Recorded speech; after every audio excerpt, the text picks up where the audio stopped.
In today's video, I'm going to show you my Instant Pot / pressure cooker shredded barbecue chicken recipe. And it's a high protein delight and I'm sure you're going to love it. So without further ado, let's pop into the kitchen and whip this up. Let's go.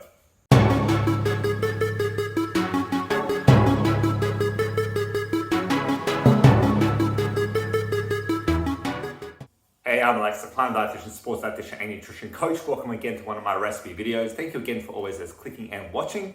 Now, before we get into today's recipe though, remember, do subscribe and do ring that bell so you can stay into it.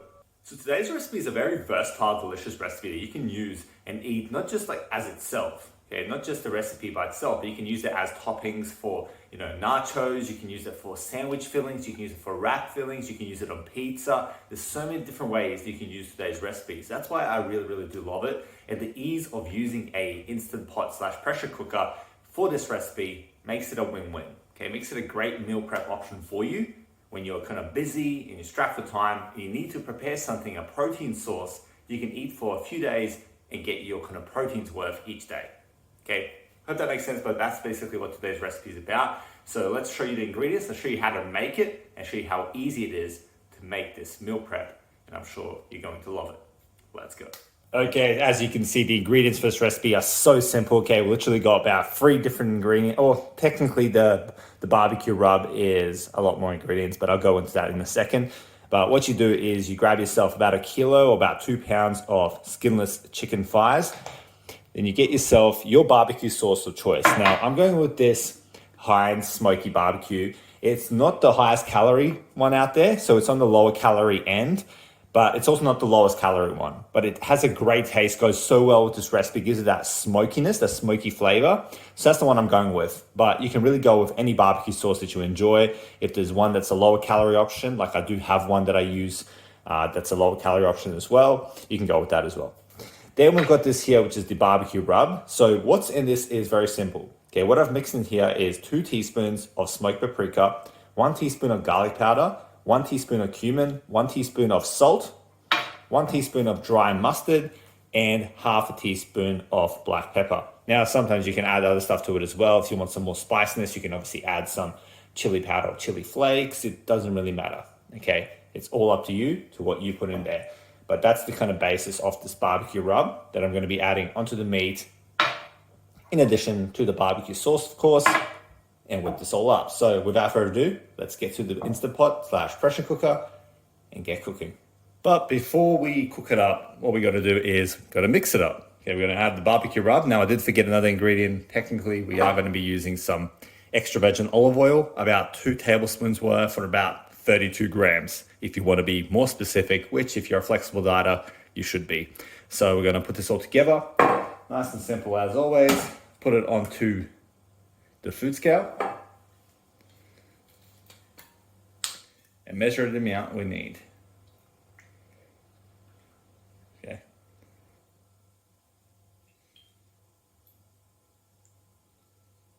2 tablespoons, that's close enough.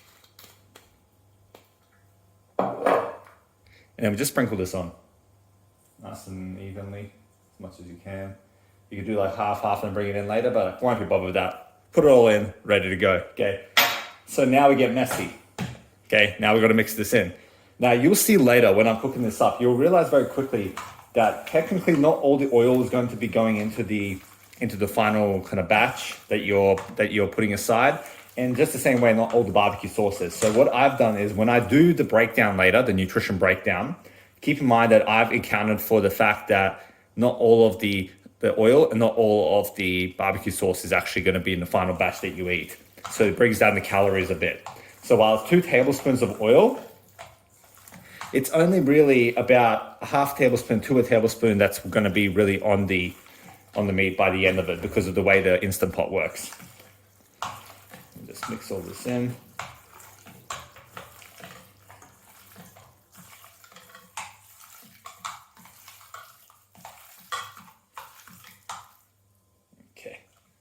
There you go, all mixed in, got messy, but that's what you need to do in the kitchen. So now these are ready to cook up in the pressure cooker. Let's go. Okay, so we've got the pressure cooker here. What we're gonna do first is we're gonna set this on the saute option on high. Okay, so just click that. You can obviously change the cooking time depending how long we want to cook it. We're going to be cooking these 2 to 3 minutes each side and then flip them over. But I found that this kind of keeps the temperature for a lot longer anyway. But if you want to be certain, let's go 8 minutes, doesn't really matter. And just start it. Okay, it's going to start heating up. Okay, it's going to start heating up very quickly. And once you notice it heating up, we're going to start, cooking these on each side and flipping them over after 2 to 3 minutes. And then I'll show you the next step after that. So let's go.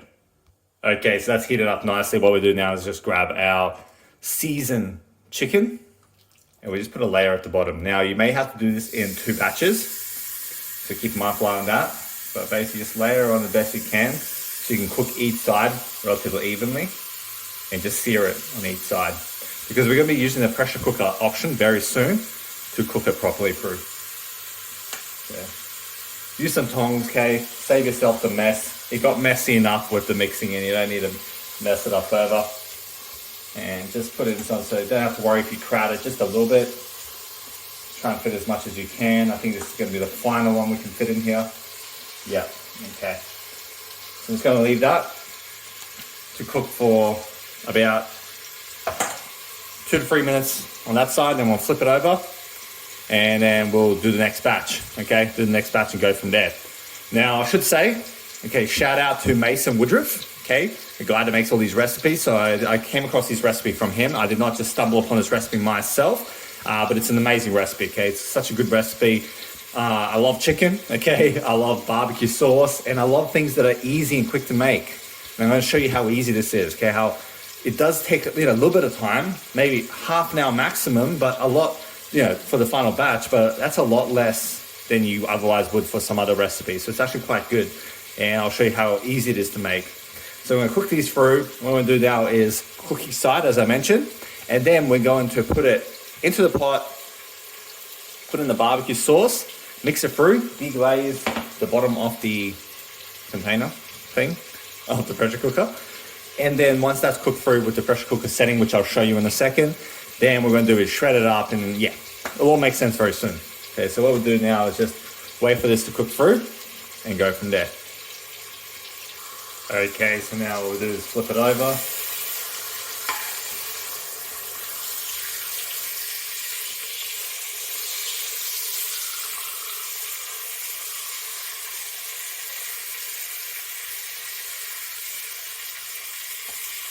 Like so. And now we cook another 2 to 3 minutes. And then we do this batch, then we go on to the next step. Now I do want to say that a pressure cooker has been one of the greatest investments I've made in the kitchen, okay? Not sponsored by any machine, not sponsored by Philips here, okay? I'm just saying, if you don't have a pressure cooker in your house, consider getting one. It's so good. You can make recipes like this. You can use it to steam things like steam pork buns and steam whatever you want, steam veggies. You can even make a whole batch of pasta in it. You can make so many different things in it. It's so versatile. Cuts down the cooking time and all the kind of worry around cooking that I have. I can just pop it in there and it does its thing. So yeah, if you don't have a pressure cooker or Instant Pot, whatever you want to call it, consider getting one because it is a worthwhile investment if you do a lot of cooking and you like to experiment in the kitchen as well. It's really good for that. Okay, so let's go wait for this cook up and go from there.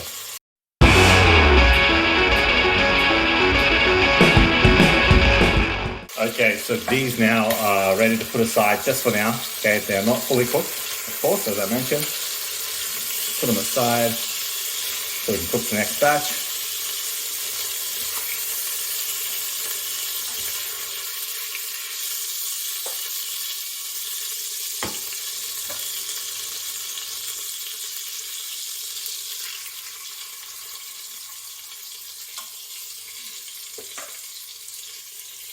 There we go.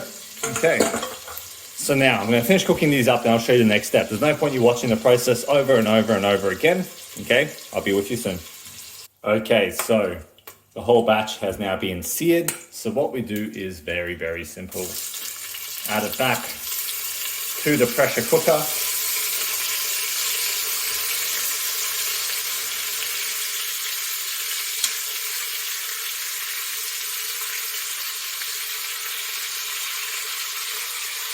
Like so.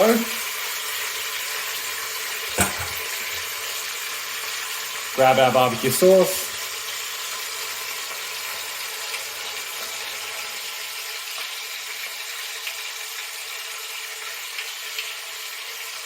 and tip it all in, okay? Now what you do once you tip it all in is that we don't just start pressure cooking yet. We mix it through, okay? Just mix it kind of through as best as you can.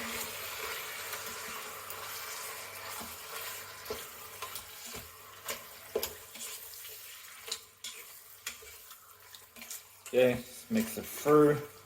Until, as you can see, it's evenly coated. And getting to the bottom of the pan as well.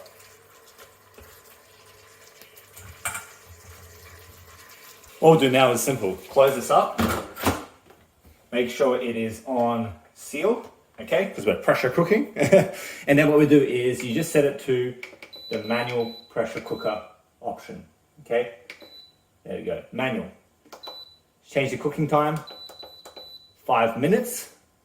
Start and wait. It will tell us when it is ready. That's how good it is, okay? So we'll leave it there for 5 minutes and then we'll get into the next step. Okay, so while that's cooking up, I just wanted to say some words of how to make this a bit more lower calorie. You can obviously use chicken breast as well, okay? Skinless chicken breast is going to be less calories than the skinless thighs. I just prefer the thighs. They taste better to me, and for this recipe, they work very, very well. But you can use chicken breast just the same. And the other way to do it is change your barbecue sauce. Okay, go to a lower calorie barbecue sauce. I know there's ones out there that are very low calorie. Here in Australia, we don't have that many options for a low calorie barbecue sauce.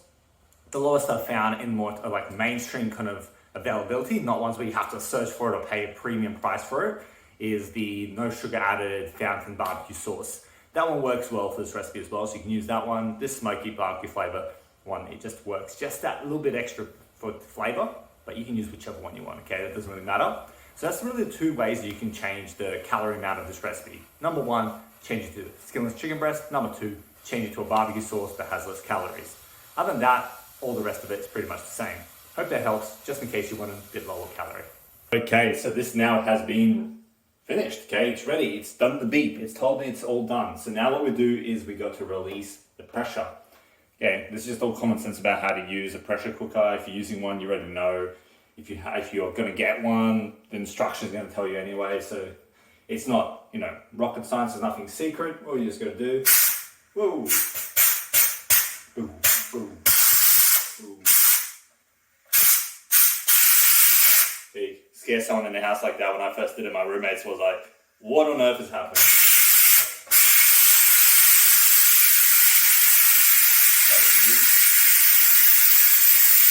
Okay, so we just go to release now. You just got to wait until it fully stops kind of in, and then once that little metal thing drops, you know it's ready to open. And I'll show you the next step after that. Okay, almost. Nearly getting there. Because you do not want to open this when the pressure's still there. Very dangerous idea. Do not do that. Okay, highly don't recommend that. Just a little bit more. Come on. There we go. It dropped down. Final little bit of steam comes out. Still be careful, of course. Don't do this. Okay. Still open it. Let the steam come out. That side. Okay, so now what we're going to do is we're going to transfer this into here. I don't know if you can see it properly, but it's pretty much mostly cooked. You can now eat it that way, but I'm going to show you next what the next step is. So basically, you just grab it out.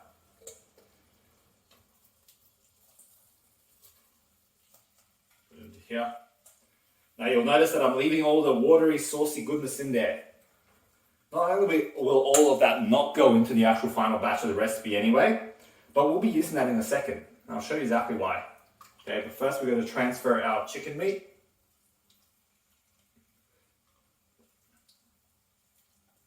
Into here. Okay. All ready to go there. We're going to leave that on off just for now. Okay, doesn't really matter what it's doing, just let that saucy, watery goodness in there. Okay, as you can see, just let that stay there. What happens now is quite simple. And I'm not going to show you on camera because it's going to get awkward. I'm going to need some space for this because I don't have a proper kind of meat puller, whatever you want to call it. I'm just going to grab 2 forks, okay? 2 forks. And I'm gonna shred this chicken and break it up as best as I can. Okay, I'm just gonna get in there and just break it up, make it the shredded chicken recipe that it is. Once that's done, we're gonna pop it back into the sauce, mix it through, let it sit there just a little bit to soak up some of the sauce, and then I'll show you the next step, okay? Be back soon. Okay, there you go, look at that, all shredded. Okay, exactly how you need it. So you just break it up and shred it as best as you can. Okay, you do it more or less, however you enjoy it. And basically now what we're gonna do is just pop that back into the sauce.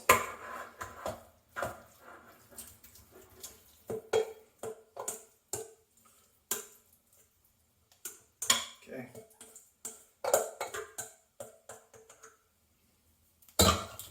Pop it back into the sauce and just mix it through. Okay, get the sauce all through the pulled chicken, shredded chicken, whatever you want to call it, mix. Just mix it in and let it sit there for a bit as you prepare the next little bit, which is very simple. Okay, so I'll show you this like that. Okay, so that's how you want it to look. Just kind of let it sit there. And what we're gonna do now is you're gonna do this. Okay, you can grab like a long tray, put some baking paper on it, because what we're gonna do now for the next step is we're gonna remove the chicken, okay? Let's fix the camera up a bit. We're gonna remove the chicken, layer it on there, and we're gonna put it and broil it, I believe it's called. I just call it really hot roasting or really hot baking. So on about 220 degrees Celsius for fan forced, roughly speaking, we're gonna put that on in the oven for about 8 to 10 minutes. And what that's gonna do is it's gonna not only crisp it up, but it's actually going to give it a bit of more extra flavor and bit better texture as well for what you want to use it for. Maybe it's for sandwich filling, wrap filling, maybe it's just a side, maybe it's for nachos, maybe it's for loaded fries, as I've mentioned in the past, whatever it may be. Okay, broiling it is going to give it that extra bit of extra texture and flavor, and it's going to look good. Okay, so that's what we're going to do now. So yeah, I'm going to transfer it and show you exactly how it is, so I don't bore you with the main process. Okay, so just grab something like this, you can, whatever kind of spoon you have, doesn't really matter. And you're just going to transfer it to here. Oh, just watch out not to make a mess like I just did.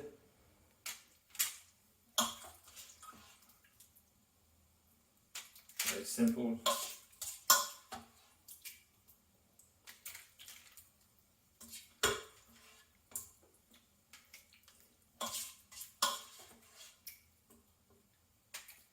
Okay, nearly there.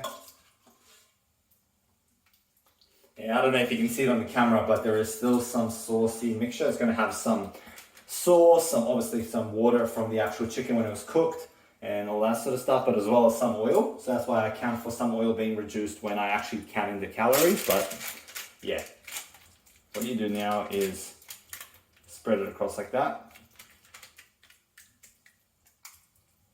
Okay. There we go. Okay. Nice little layer on like a big sheet. Okay, use the big sheet because you really want to kind of crisp it up and remove some of the liquid just a little bit, thicken up the saucy mixture a bit for the flavor and for the texture. Okay, so that's what you want to do now. So what we're going to do now is we're going to preheat the oven to about 220 degrees Celsius, fan forced, roughly speaking, something along that nature. If you've got a broiling function on your oven, use that. And we'll cook it for about 8 to 10 minutes, and then I'll show you the final product and give it a little taste test.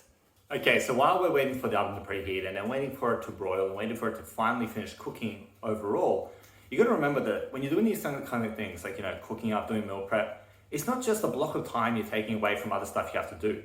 Now you've got time to go and do something extra that you need to do around the house, or prepare some other ingredients, or prepare the sides, whatever it is.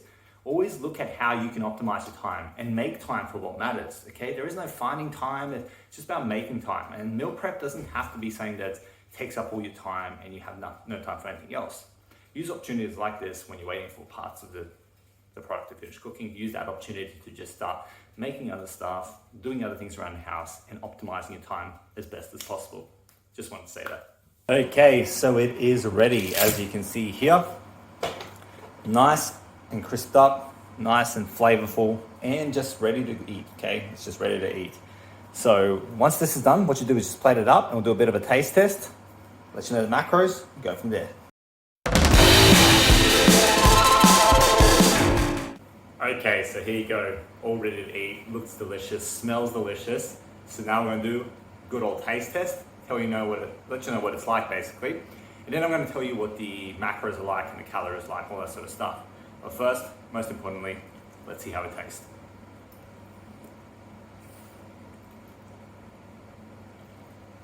Just a great flavor, great texture. That smoky barbecue sauce just makes this.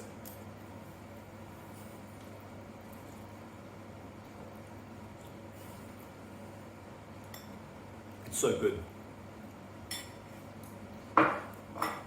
Literally just eating it like that, you can't go wrong. But it's just such a great kind of versatile topping for, you can add it as a side, you can add it on mashed potatoes, you can add it on rice, okay? That's a really great way to have it. Add it on cauliflower rice, add it on loaded fries, add it on nachos, okay? Just have it there's no kind of wrong way to have this. You can have it on pizza even, okay? I just want to let you know that it just tastes great, okay? So let's see what the actual calories are like. So I'm gonna do it per 100 grams, just to make it easier, because the whole batch, no one's gonna eat a whole batch of chicken like that, okay? So there's no point saying for the whole batch, but for 100 grams off this recipe, you're looking at 181 calories. Let's go 180. You're looking at 28 grams of protein. That's pretty good, especially because most people will be having more than 100 grams anyway, so you'll be hitting that 30 plus mark for protein. Only 2 grams for carbs, which is to be expected a little bit from the barbecue sauce, nothing much. And 6.6 grams of fat in the recipe, as it is using chicken thighs. But as I mentioned earlier, if you want to make this a lower calorie option, you can use skinless chicken breast, which will bring down the fat even further. And you can use a different kind of sauce if you want to bring the calories further as well. But yeah, this is, in my opinion, macro friendly. I've used skinless chicken. I've used a lower calorie option for barbecue sauce, because trust me, even though this is not the lowest calorie option, there are ones out there that are double, triple the amount of calories. So I've used the low calorie option to make it more macro friendly, to make it easy for you to fit it within your meals so you can eat more with less impact, whole lot of volume eating. But as I said again, it's not just about calories, especially if you're an athlete. It's not just about being low calorie. Sometimes you have to eat high calories, so you can mix this up however you want. It doesn't really matter. Tastes great, it's macro friendly, you can't go wrong. So now what has to happen is it's your turn. Okay, it's your turn now to prepare this, post it on Instagram or Facebook or whatever, and tag me, okay? Tag me at The Climate Dietitian. I want to see your creations. And as always, let me know in the comments below if you enjoyed today's recipe. Okay, are you enjoying these savory kind of recipes? Do you prefer dessert? Let me know as well. And as always, subscribe if you haven't already done so. Hit the like button if this video was helpful, if it made you kind of salivate or if it made you kind of hungry. Give it the like button. As always, stay classy. I'll talk to you next time. Have a good one. Bye.